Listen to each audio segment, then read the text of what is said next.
So let's get into Derek Fisher because it goes right into basically what I was saying and basically what Rashad McCants was saying about the state of the NBA basketball and about it being entertainment versus real basketball. And they was given the suggestion that the WNBA should follow the NBA's lead and adopt that thought process of, man, we just want to be entertaining. Forget real basketball because real basketball don't sell as much as entertainment does. Let's just get to the entertainment factor. Let's just get to the drama. Let's just get to the soap opera. Let's go that route because that's where the NBA went. And they didn't lose fans, they gained fans because the real people that really love basketball can't go get it nowhere else. We can't get an overseas game just like that just at a click of a button. If we want to watch basketball, we got to watch the NBA. So no matter how bad the NBA get and how much basketball they take out of it and how much entertainment they add, if we want to watch basketball, we still got to watch the NBA. So you're not going to lose the real basketball purists, and you get to add someone who don't even know basketball because it's entertaining on a different level. You can actually watch basketball and not know nothing about it and love it.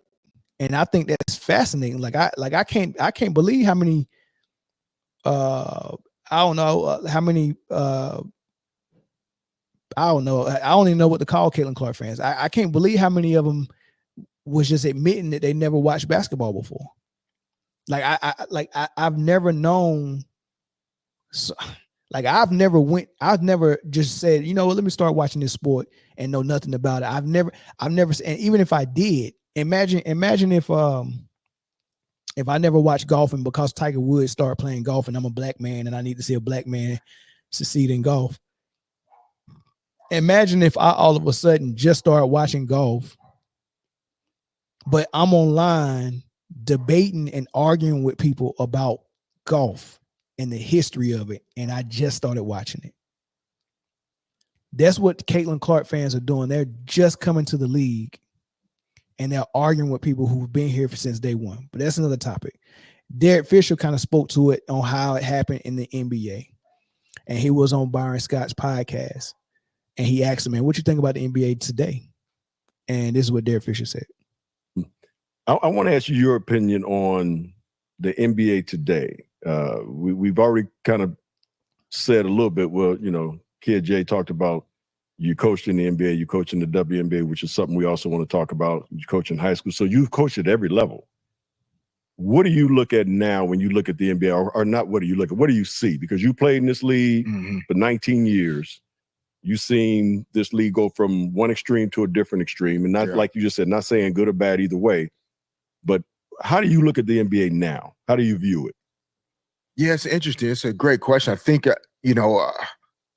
because everything now is viewed through the lens of like, what can I learn or take from it as a coach?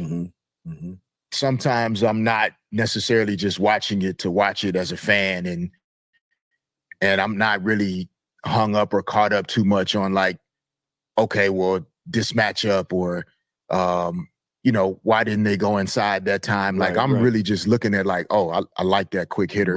Right. I like that sideline out of bounds action right there.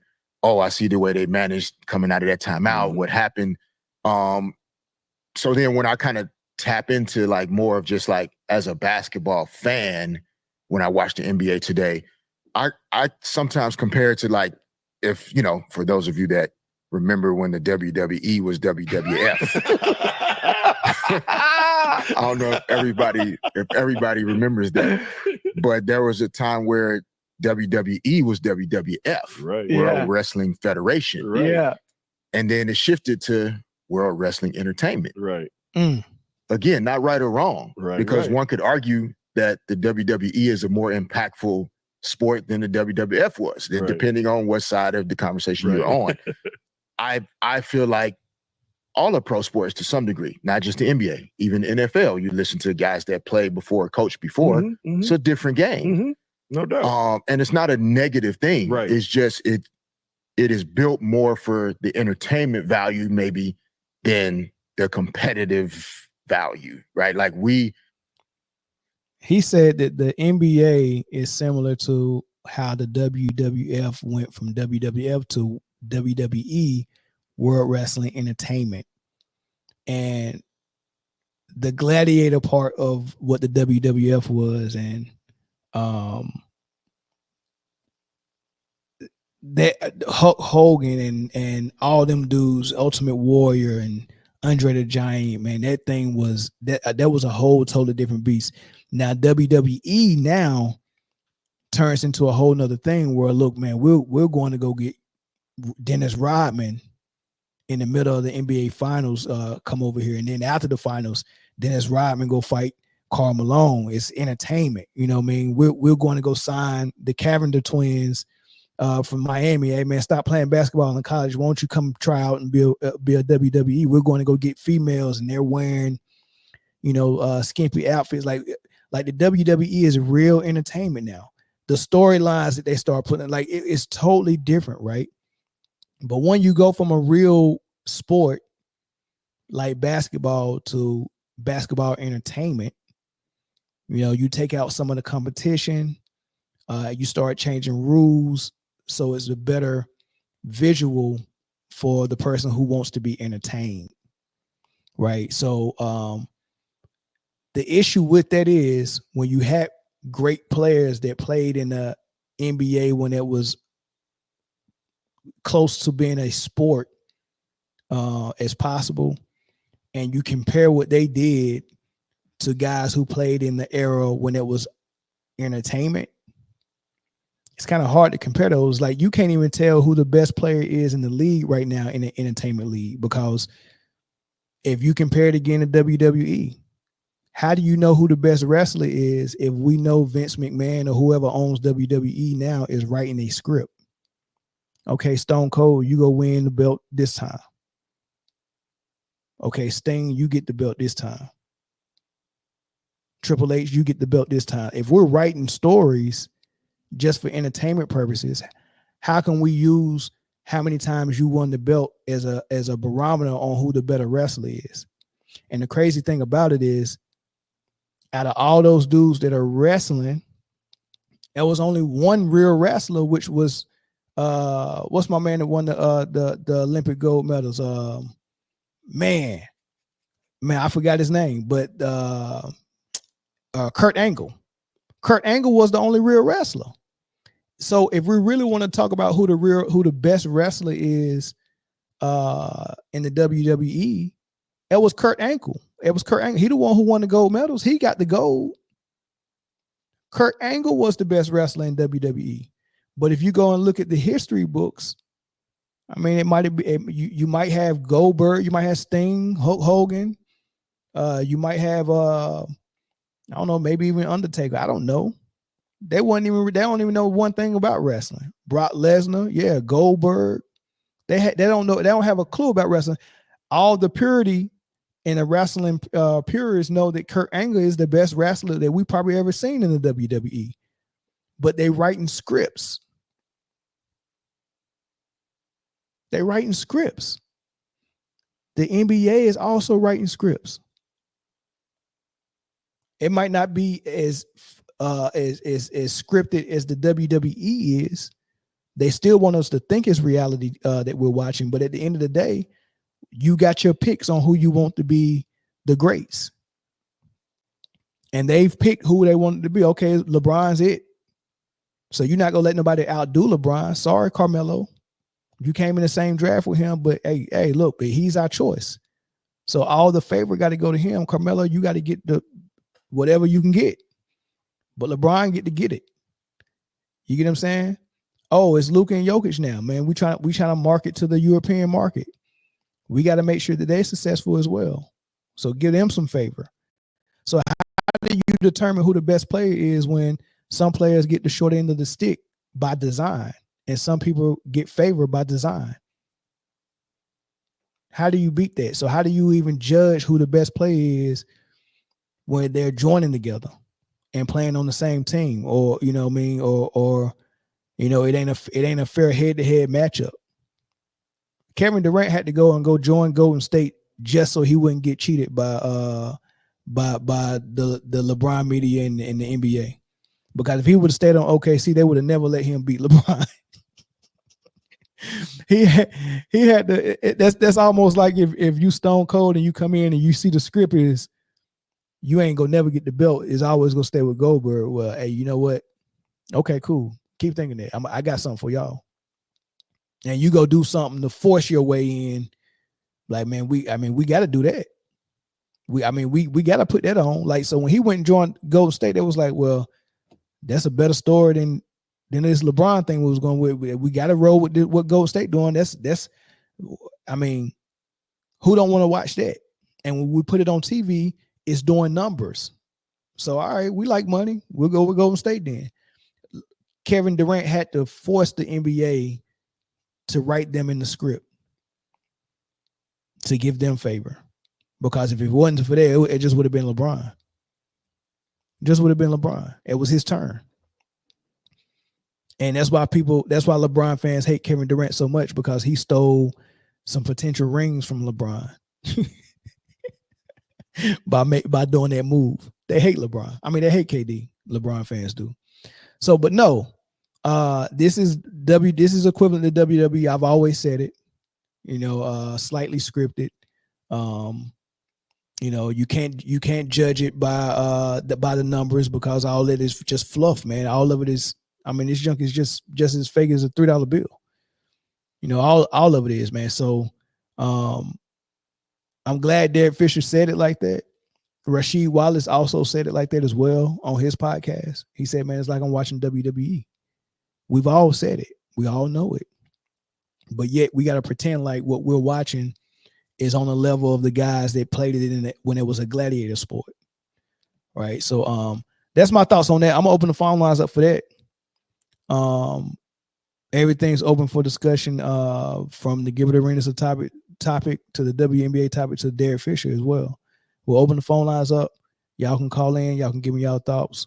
And then we have one last topic on LeBron James, and then we'll shut this live down. I'll probably take 2 or 3 calls on this one if y'all can get to it.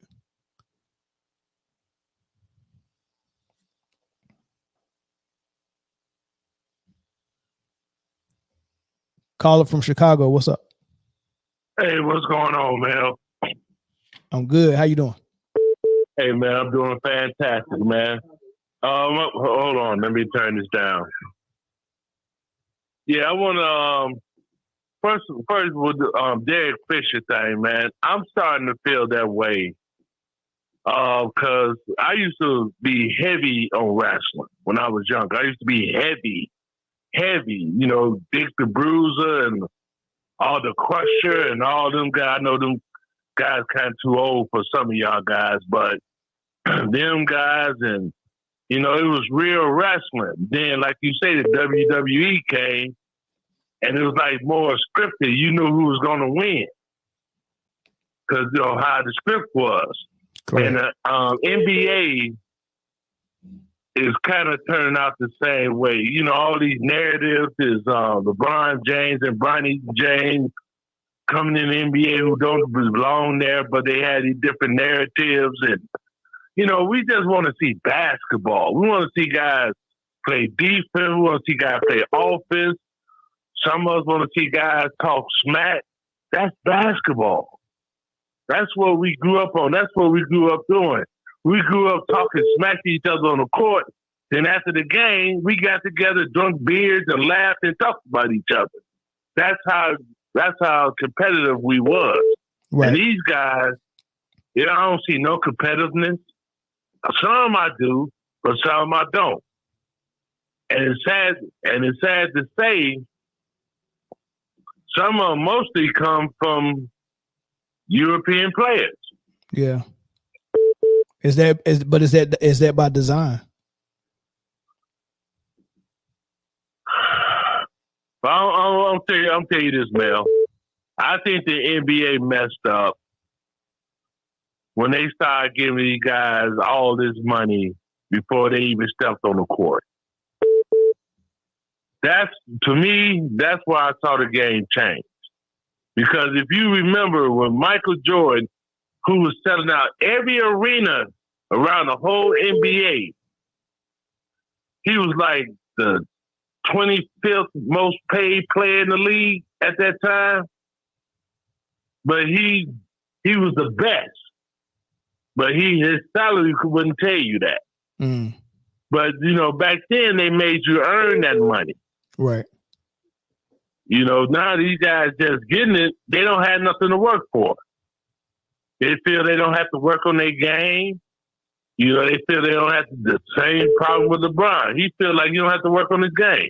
Even though he improved his 3-point shooting. Okay, that's okay. But you haven't improved on nothing else. So it's crazy, man. I just hope they don't have the WNBA go that route. That's what they're trying to do, man. That's the problem. Like everybody's saying it, we can see it coming. Like everybody's saying it, they, especially once they found out that the girl or the woman that they wanted to be the face of the league couldn't handle the physicality enough to be as good as they wanted her to be. So now it's more pressure to change the league because they want to see Caitlyn be Caitlyn, and she can't rise to the occasion against their defense and their pressure and how physical the league is and play that style of basketball. So they need rule changes for the defense to back off of her, and they also need that's weak. It is, and they also need coaches to to kind of like help facilitate the new era of just shooting threes the way the NBA is doing. So coaches got to coach different, which will make post players like Aaliyah Boston obsolete because they go start phasing them out of the league. Right. And I'm telling you, the reason why WNBA is even attractive right now to us is because it's the closest thing to pure and real basketball than anything that we see in America. And the NBA might be the furthest away from pure basketball. But I appreciate the call, man. I'm gonna get to 2 more calls and then we'll go move to a new topic. Thanks, bro.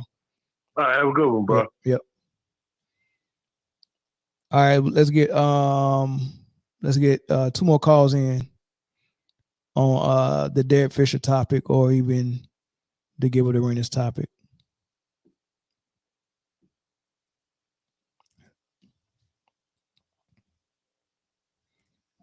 Another caller from Chicago. What's going on? What's your thoughts?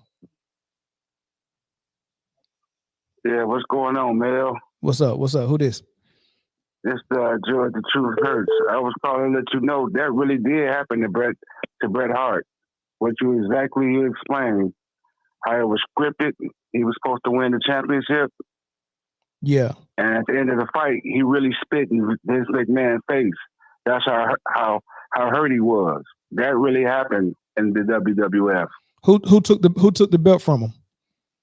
I can remember who he was wrestling. I don't think it was Triple H.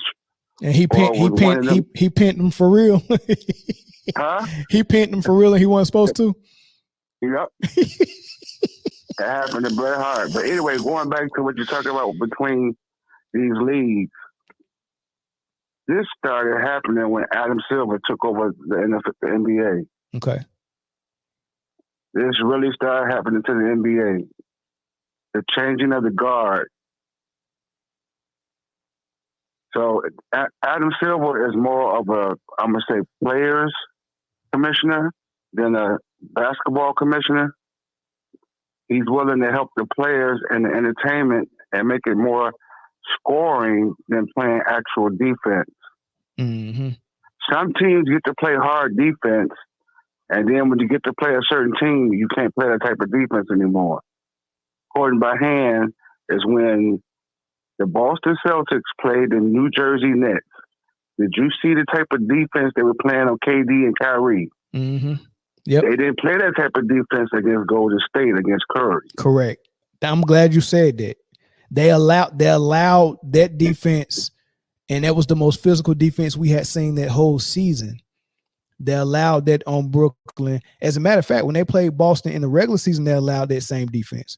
They just had an issue with Kyrie. Period. They weren't gonna let Brooklyn they weren't gonna let them live because of what Kyrie did with sitting out for the vax and trying to get everybody to leave the NBA and start their own league during the pandemic. They just had a bone to pick with Kyrie, right? So, I mean, there's no way they was gonna let Brooklyn just run through the East and get to the finals. Hell no. But the defense I seen Boston play on them, and they allowed, and then they get to Golden State, and all of a sudden they couldn't they couldn't touch Steph Curry. I was like, yeah.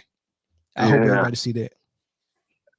I got one more thing to tell you. I always send you guys a joke about why Daddy got them dancing shoes on. You ever seen the movie Kingdom Come? With Danny Glover in it when somebody had died. No. Kingdom Come with LL Cool J. Who else was in it? Yeah, Danny Glover was in there. Yeah. He was? Yeah. Oh, yeah. Danny Glover, what was he? He was the wasn't in dad. that movie. Oh, well. No, hold on. Maybe I'm thinking. Go ahead. Maybe I'm thinking about something. Whoopi Goldberg wasn't in it, right? That's when you guys announced Josh show Kingdom Come. Yeah. That's why I say that. Watch that movie and you see why I say, huh? Okay. I check it out. When you watch that movie, you will see why I say, why Daddy got them dancing shoes on. Okay. Okay, good. Kingdom Come. All right, I'll let you get to the next caller. All right, man. All right, one last phone call.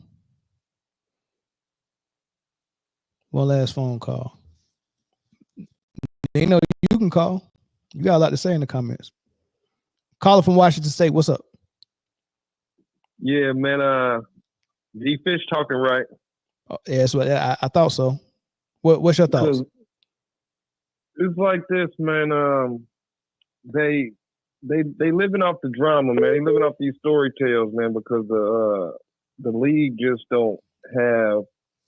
It doesn't have the toughness like it used to have. That's what used to sell, the toughness. Right. The pure basketball used to sell, but now it's, that was during our generation. But now the kids that's coming up that think they know basketball, they don't watch the game. They watch highlights and read statistics from the past that argue with you about why their favorite player is better than your favorite player from back in the day. So to draw us back in, to draw us the older eras that watch real basketball, because we don't want to see one pass in the three, then somebody have a layup, but they run back to the three, and then they pass, swing back for another three. Like, we don't want to see that. Correct. So to get us lured back in, they got us arguing with youngins now because they insulting real basketball.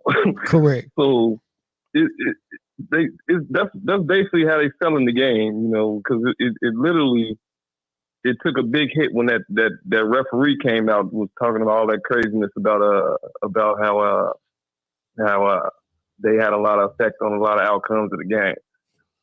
Yeah. And then they seen Stern gone, new dude in, and all this new stuff, new era is coming out.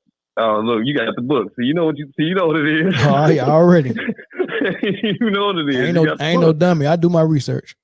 Exactly. That the only way they can steal the game now is really just gonna push. It's gonna push. I hate to say it, but I think basketball gonna be like 20% black in the next 10 years. I certainly hope so. Honestly, I mean, it's time for. I mean, we've been the gladiators and the athletes for a long time in America. It's time for us to take our rightful place in ownership, and I would love to see 20% black on the basketball court and at least 50% ownership of all the franchises. Oh no! They ain't gonna push it to the ocean. They're gonna push it out. look, man. Steph Curry made it to where the three is more exciting than posting somebody up and dunking on somebody, than crossing something. See, our era was in the 80s was just being a bully, just being rude to somebody and dunking on people. Then it came the next era. They was all about crossing people over and things like that.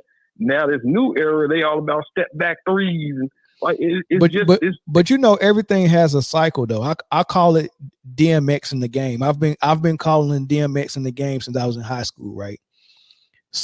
Nature takes its course, because at some point we had real rap, and then we blame the diddler for bringing on the shiny suits and the dance, and then trying to be a pretty boy and turning Murder Mason to a pretty boy with shiny suits and stuff like that. He tried to do the same thing with the locks, and he had Biggie in that fat Coogee sweater and all that stuff, trying to be a pretty boy, and rap just got a lot of dancing and all this crazy stuff.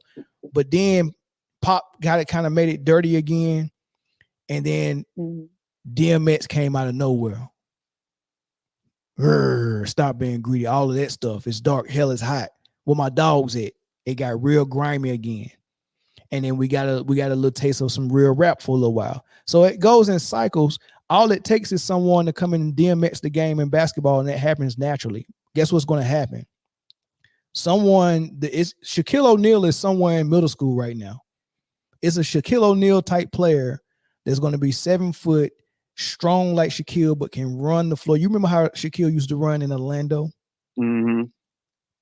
If that level of player shows back up in the NBA, they have no choice but to revert back to how it used to be. And every team is going to have a person on their roster, or 2 people on their roster, to stop that man down low.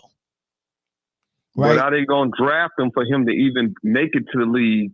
Because the league is not a Shaq type league anymore. It's just not. It's a Jokic. Just like Steph Curry changed it. Like people say Steph Curry changed it to a perimeter game. A player like Shaq will change it right back to a post game. Well, we hope so, because that's what we like to see: toughness and get down there. You know what I'm saying? See what you got.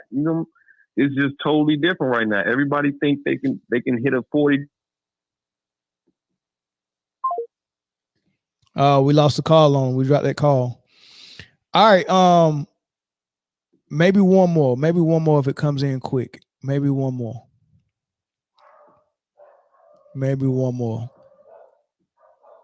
Yeah, Zion maybe, but Zion was only 6'6" though.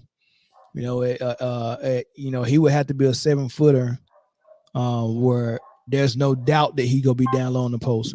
Caller from Florida, you the last call on this topic. What's up? Man, what's up? How you doing? I'm good. What's the problem? I just want to ask you a question, hypothetical. When you look back at the time when baseball had the home run thing going on with the steroids, and they had the live ball with Sosa and McGuire and Bonds, and they were hitting the 70 home runs to get everybody back to watching baseball. And after a while, they said they wanted to go back to regular baseball again. Do you think that's possible with what we're seeing with basketball and the topic we're talking about? Yes. Could we go back to what Absolutely. Absolutely. And they're going to have to do it. They're going to have to do it. So I think if they're smart, they're seeing what the WNBA game is, and they're seeing that, oh man, real basketball can sell. Right, real basketball can sell, and they're seeing that and saying, let's revert back. They started doing it last year. People don't know.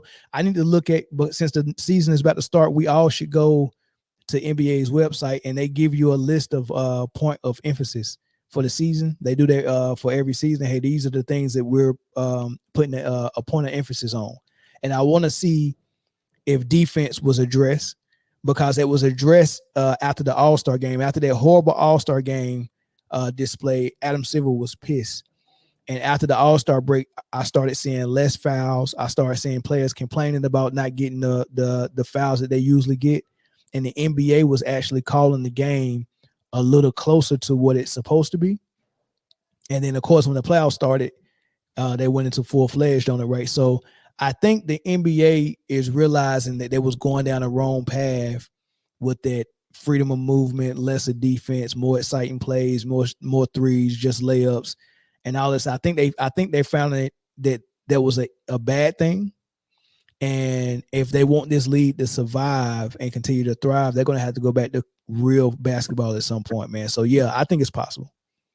I think the other thing too with both basketball and football, when you mess with the game and you change the rules, what happens is that you see the same game all the time. You don't get to see the variation of different strategies because you make the rules where everybody has to play the same way. Yep. So you're seeing everybody playing like Golden State in basketball, you're seeing everybody spread the field in football. And I mean, I'm almost 50 years old, bro. I just miss watching football where I might see the 49ers who got a good offense play against the Bears who got a good defense. Correct. And let's see what happens. Let's see what happens. Yep. Now, we don't get to see that anymore. No. We watch the same game. If the TV was black and white, you wouldn't be able to tell who was playing because they all play the same. All the same. Now that's a good point, man. Every even the NFL and NBA, every team had their own identity. And we know when the Ravens played the Steelers, it was going to be a crazy defensive battle, a lot of hard hits, and the NFL was going to allow a little bit more physicality because they know what type of rivalry they are, right? But when you see Peyton Manning and the Colts play somebody, you already know, Peyton Manning go air it out, and then, with the Patriots, Tom Brady go control it, from start to finish. Like everybody had their own identity, and the NBA was the same way. You play the Pacers and Reggie Miller. They had a 7-footer and Rich Smits. They had 6'11" Dale Davis, 6'9" Antonio Davis, 6'10" Aaron McKee, and all those dudes were setting screens for Reggie Miller consistently. So if you guarding Reggie, you gonna have to hit Dale Davis or Antonio Davis 5 to probably 10 times a quarter running through them screens. Right, so they knew that's what that was. Michael Jordan and the Bulls had the triangle. Exactly. The Knicks, they was going in the post to Patrick Ewing a lot, and them guards was going to defend you. Greg Anthony, great defender. Derek Harper, great defender. John Stark, above average defender. Like them guards are going to hound you and hack you and foul you playing under Pat Riley. Like everybody had their own style and what they, you could tell what it was going to be when you played them. And like you said, everything is cookie cutter now. 5-man out, high screen and roll, get the ball to your best player, and let him get all the assists. So I just that's all I had to add, but I appreciate the call, man. Thanks a lot. All right, man. Thank you. All right, last